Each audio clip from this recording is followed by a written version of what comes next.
Desejamos a todos saúde, paz e bem-estar. Reflexões de AZ de hoje traz os tópicos trabalho e Tarso. Allan Kardec colocou muito bem que o progresso é filho do trabalho. E os espíritos superiores afirmaram que toda ocupação útil é trabalho.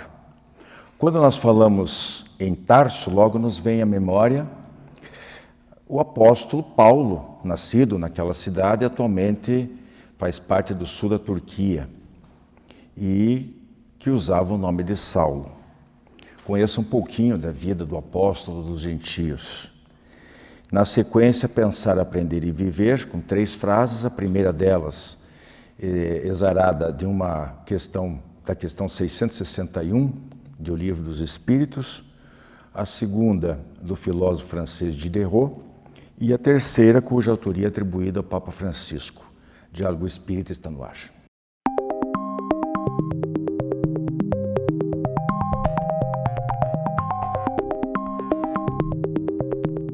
Olá, amigos. No quadro Reflexões de A a Z de hoje, estou aqui com a Maria Ana e vamos falar de 2 temas, que começam com a letra T. Trabalho e Tarso. Ambos, nossa, dá para falar muita coisa, né? O que a gente pode entender de trabalho, Mariana? Bom, o trabalho ele tem a definição na sociedade, né, de acordo com a cultura, de acordo com a política, né, e o meio social. O trabalho é tudo aquilo que podemos produzir para trazer benefício material, né, o conforto material. Então, isso é o trabalho, né, a definição que nós temos do trabalho. Mas qual o trabalho também que nós estamos falando, né? Nós estamos falando do trabalho também espiritual, né? E por quê? Então, nós vamos lá no Livro dos Espíritos, na questão 674, em que os espíritos vão Kardec vai perguntar para os espíritos, né, a questão do trabalho. E eles vão responder que o trabalho é da lei da natureza. É algo que é natural, que acontece, que é necessário para a evolução do espírito. E que o trabalho não é só o material. Então, na visão do mundo, né, da matéria, nós vamos produzir coisas, vamos produzir, desenvolver a parte tecnológica, tudo isso para beneficiar e trazer conforto. E à medida que nós vamos aprimorando esse trabalho material, também vai aumentando essa carga de trabalho.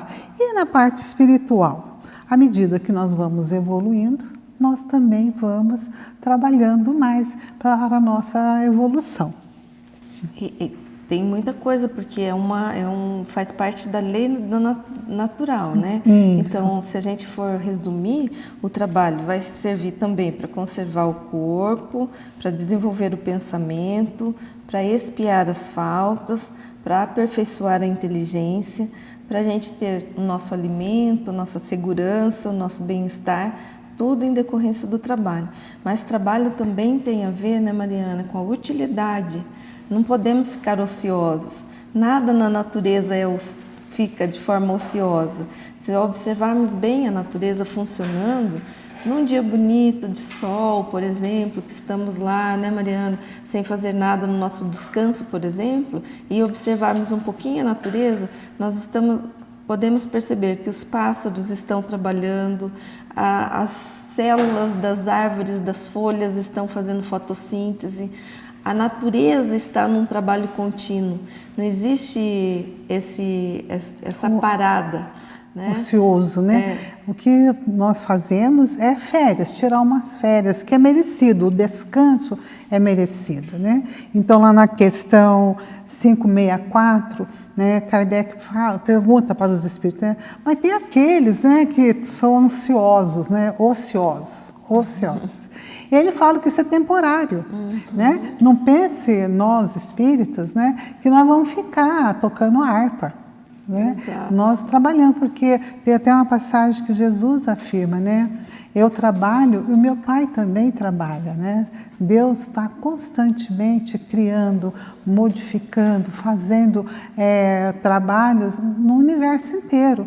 E por que nós né, não vamos trabalhar. E o trabalho, como você falou, né, trouxe, e vai desenvolver a nossa inteligência, vai nos dar a oportunidade de reparar, né, de construir. E à medida que vamos aprimorando e tendo esse acesso, né, nós vamos cada vez mais ficando mais perto ali da nossa evolução, que é a nossa meta da perfeição. Exato. E o trabalho, ele edifica, né? Ele edifica. Quando nós nos deixamos levar pela ociosidade, nós deixamos de construir, deixamos de pensar, deixamos de fazer coisas em benefício nosso e daqueles que estão ao nosso redor. Mas é um bom trabalho, porque mau trabalho também, né, tem pessoas que se ligam na maledicência, em fazer armadilhas, vinganças. Tem um trabalho enorme, né, para poder arquitetar tudo isso. E todo esse perda de tempo, isso lá na frente vai refletir contra ele mesmo, porque ele perdeu tempo. Então, o trabalho é uma bênção, né? O descanso é merecido? É. Mas o trabalho, ele vai nos edificar. E a gente, quando era mais jovem, né, a gente escutava muito assim, que mente vazia é a oficina do diabo, né? Exato. Então, você vê que trabalhar faz bem.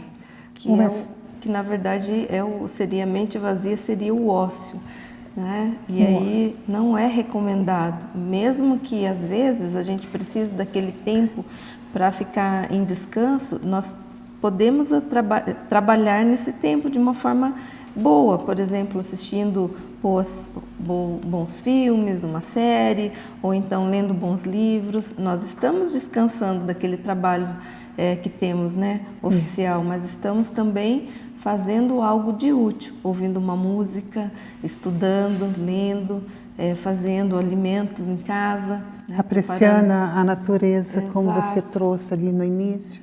São formas de trabalho. Bem, aí passamos para o segundo tema, que, diga-se de passagem, daria para fazer vários quadros falando dele, né? Que é falando de Paulo, né? De Tarso.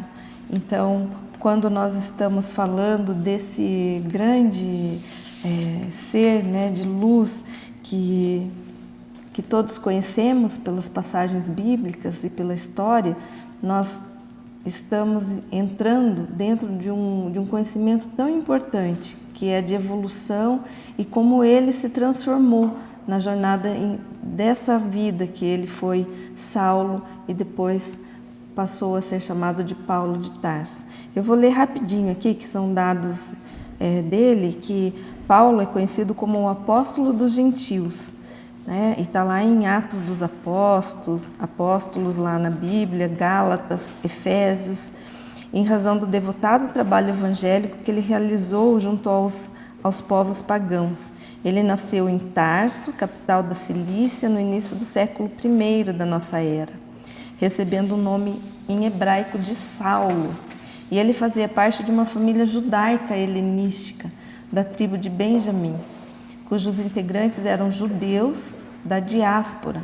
E na infância ele aprendeu sua herança judaica na sinagoga local de Tarso.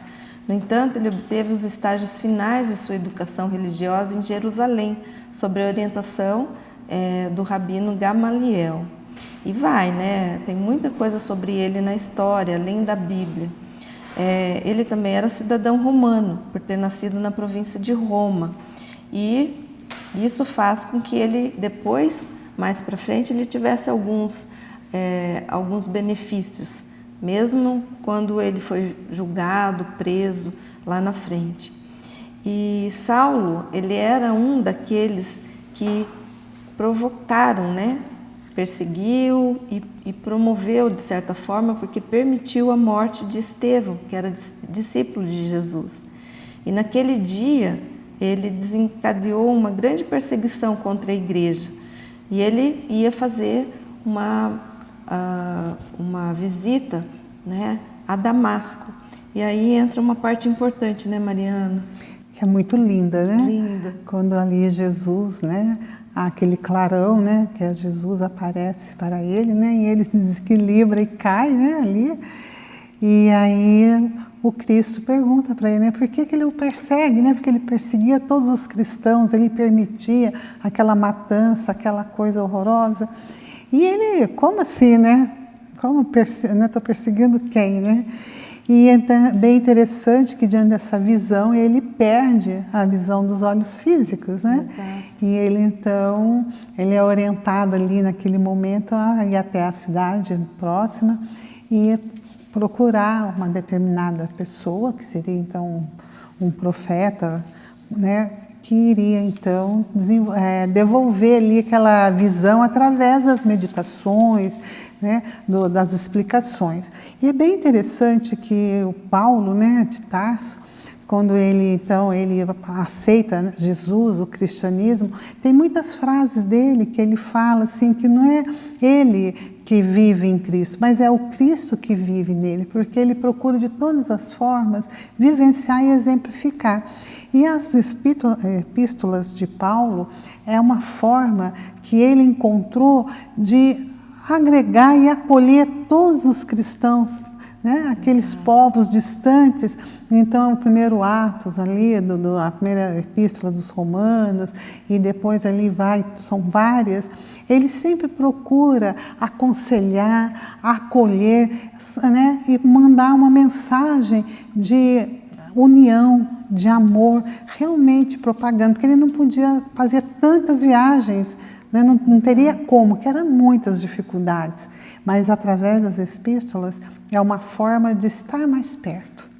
Exato, e ele fazia muitas mensagens direcionadas, né, de formas de trabalho dentro da nova doutrina. É muito linda a história de Paulo de Tarso. Meus amigos, paramos por aqui, sigam sempre conosco. Um abraço a todos. Jornal Comunicação Espírita, edição 167, matéria de capa, Sonhos e Liberdade. Em palavras dos Espíritos e dos Espíritas, a psicografia. Em Trocando em Miúdos, a alma. Em Conexões e Reflexões e a Z, Ídolos e Inveja. Jornal Comunicação Espírita, assine e recomende.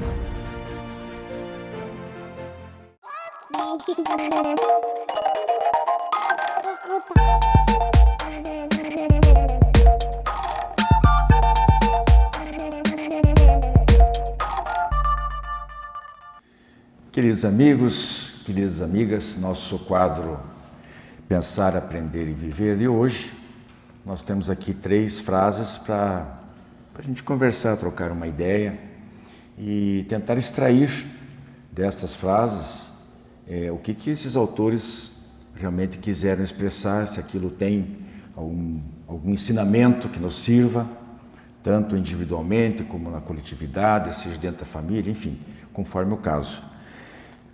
A primeira frase é parte de uma resposta dos espíritos superiores, Allan Kardec, a questão 661 do Livro dos Espíritos. Eu vou começar aqui com a Mariana.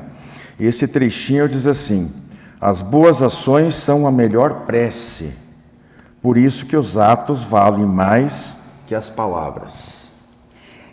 Essa questão ela faz parte, né, ali da prece, sobre os caracteres da prece.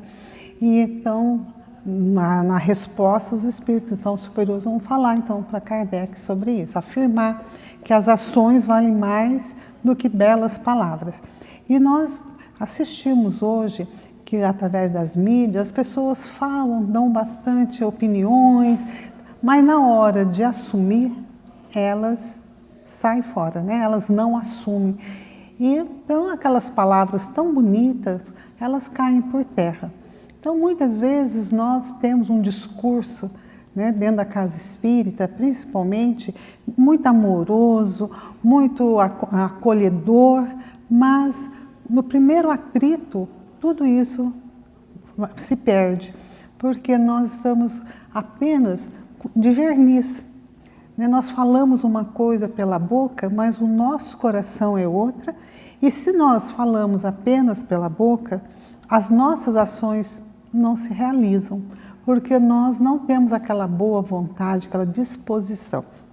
Me lembrou muito aquela Assembleia dos Ratos, na parábola lá da Assembleia dos Ratos, que os ratos tinham um gato que perseguia eles. E eles então se reúnem porque estava demais aquele gato, eles estavam passando fome. Então surgiu muitas ideias maravilhosas. Até que um falou, olha, nós podíamos pegar, colocar um colar com um chocalho no pescoço do gato, que assim, quando ele viesse, nós iríamos saber e nós teríamos tempo então de fugir. Nossa, a ideia foi muito aplaudida, porque ia resolver todos os problemas. Tá, quem vai colocar o colar no gato? Então, assim somos nós. Às vezes falamos muito bonito, mas na hora mesmo de assumir as tarefas, de ser aquele voluntário comprometido com a doutrina, nós não assumimos devidamente e corretamente. A gente lembra de Jesus também falando que não era pelo muito falar que seria salvo, entraria no reino dos céus, né? Ou seja, uma demonstração de que realmente, e a gente está para unir com mais um ensinamento que também de Cristo, de que a cada um segundo as suas obras. Então, conta mesmo o trabalho. Claro que a oração, inegavelmente, é uma ferramenta utilíssima, necessária, é o nosso meio de ligação com Deus, com o Criador, a nossa conversa com Deus, seja ela dirigida a um protetor, né, para que esse protetor encaminhe, faça a intermediação dessa oração, porque às vezes a gente se sente tão pequeno diante de Deus, a gente pensa, pois mas quem sou eu para agora aqui, em 30 segundos, 1 minuto, ficar papagueando alguma coisa e Deus, né, com sua infinita grandiosidade, vai me ouvir. Então, para isso existe toda uma hierarquia espiritual, né, em que esses espíritos, em seus diversos patamares, fazem esse trabalho, não só esse, mas muitas outras tarefas. De qualquer maneira, então, a prece é importantíssima. Nem os espíritos aqui nessa questão 661 do Livro dos Espíritos estão negando, mas, por outro lado, estão afirmando que a melhor coisa é a ação. Não adianta ficar falando, como você bem colocou. Muito bem, a segunda frase, vamos passar aqui para a Dona Rose, ela é complexa, porque ele fala aqui sobre 4 pontos, né? Diz o Diderot, viveu de 1713 a 1784. A cólera prejudica o repouso da vida e a saúde do corpo, ofusca o entendimento e cega a razão. Apesar que, se pensar bem, dá para resumir em 2 aspectos, né? Com certeza. Diderot era sábio. O que nós temos, aonde nasce, qual é a origem da cólera, né? É claro que nós sabemos que somos espíritos milenares, que desenvolvemos a nossa capacidade de raciocinar, de sentir, o nosso pouco controle ainda das emoções, das fases anteriores da humanidade. E esse instinto da nossa época como animais ainda predomina em uma grande parte da humanidade. Esse instinto leva à violência, a sobrepor o direito ou o desejo individual ao direito coletivo. E tem a pretensão ou induz a pretensão, a sobreposição do instinto, a que a pessoa tem direito a ver satisfeitos os seus desejos, as suas aspirações, sem levar em conta o direito coletivo. Aquela pessoa que sente que vale mais do que os outros, ou de que as coisas devem se desenrolar da maneira que ela concebeu, da maneira que ela deseja, ela muitas vezes, por imaturidade emocional, não está preparada para enfrentar a frustração e os reveses. E, quando se vê contrariada, descontrola-se na cólera, atingindo as pessoas. Isso prejudica, em primeiro lugar, a quem? Ela mesma. Seu organismo, pela descarga da adrenalina, prejudica-se no controle da pressão, a médio prazo, segundo estudos da Universidade de Harvard, no controle do colesterol. O que a pressão alta, o colesterol elevado fazem? Infartos, AVCs, que são as principais causas de morte na atualidade. E o indivíduo que se entrega, portanto, à cólera, além de produzir energias espirituais negativas que repercutem no seu cosmos orgânico, ele prejudica diretamente, pela produção da adrenalina excessiva, todo o seu equilíbrio orgânico, Pior, ele perde a razão. Se ele se visse filmado ou espiritualmente, como veem as testemunhas espirituais que o rodeiam, e às vezes nós, infelizmente, encarnados também, ele se sentiria envergonhado. Mas a sua razão, como diz Diderot, se oblitera, ele não enxerga, fica cego e descontrolado. Como é que nós podemos prevenir esses acessos de cólera? Educando a criança para que enfrente as frustrações necessárias do seu processo de vida, para que saiba que seus desejos não são satisfeitos na hora e nem são ilimitadamente atendidos, para que aprenda que o seu direito acaba, onde começa o direito do outro. Educando-se em nova geração assim, nós evitaríamos essas violências todas que nós vemos por aí, maiormente no trânsito, carreadas pelo descontrole que a cólera traz. E tem essa repercussão toda, você avançou, no caso, no organismo, mas obviamente que espiritualmente nem se fala. E aí, essa educação tanto de orientação, para que a criança, o jovem e o adulto, né, porque se ele não se educou lá atrás, se ele não quiser ter grandes prejuízos no futuro, ele tem que se educar depois quando adulto. Com certeza. Ninguém vai conseguir mudá-lo, ele vai ter que conseguir essa transformação. Então, o que a Rose colocou sobre a questão de maturidade, é isso, é o reconhecimento de que o prejuízo é muito grande. E a gente, assim, para deixar ser bem objetivo, né? Com toda certeza, a pessoa que vive expelindo chispas para todo lado, e um médium vidente, ele percebe, ele é capaz de ver quando a aura tá, a pessoa está toda, né, com aquela atmosfera psíquica toda alterada. O efeito que isso provoca de desestabilização dele, de atração de outras entidades espirituais que estão vagando por aí e querem se encostar a qualquer custo em alguém que esteja desequilibrado, é uma porta aberta à cólera, né? Então, tem essa repercussão direta, mais imediata no corpo físico, e muita coisa que a gente, os nossos sentidos não percebe, nem o corpo talvez acuse no primeiro momento, mas especialmente quando é uma coisa crônica, que a pessoa todo dia ela explode, isso fatalmente tem um prejuízo muito grande, material e espiritual. Fora que a pessoa acaba sozinha, né? Porque afasta todas as pessoas equilibradas que a rodeiam. Ninguém suporta conviver diretamente com uma pessoa colérica de pavio curto. É realmente intolerável. Mariana, a terceira frase nossa diz assim: Deus dá as batalhas mais difíceis aos seus melhores soldados. Por qual perspectiva que você analisou essa frase? É atribuída ao Papa Francisco. Isso, nós podemos analisar ali pelo nosso Evangelho segundo o Espiritismo, né? Quando Jesus afirma que o fardo dele é leve, né? O jugo é suave.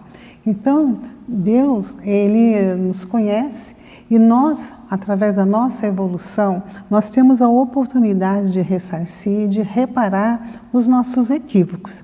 Então, as batalhas que nós enfrentamos são aprendizados que nós levamos para a nossa evolução. Então, quando nós dizemos assim, Deus dá o frio conforme o cobertor, né? A gente também podemos associar aqui com essa frase, né? Que é os melhores soldados. Mas quem são esses melhores soldados, né? Somos nós mesmos quando nós conseguimos atingir um grau de maturidade, né? A respeito da vida também espiritual. E sabemos que tudo que nós passamos aqui tem uma razão de ser e um porquê. Então Deus sabe que nós vamos levar adiante, porque nós somos espíritos que temos um planejamento, nós não temos um destino traçado, mas nós temos um planejamento. E nesse planejamento, essas provas, essas batalhas, esses desafios são propostos para nós. E nós temos a opção de aceitar ou não. Geralmente nós aceitamos, né? Porque nós sabemos que é benéfico para nós e naquele meio em qual estamos inseridos. Então, é através da visão da reencarnação, da evolução espiritual. Então, as batalhas mais difíceis vêm para os melhores soldados, mas não é privilégio, é conquista. Esses melhores soldados, eles galgaram, né, através de séculos, talvez, né, a evolução deles.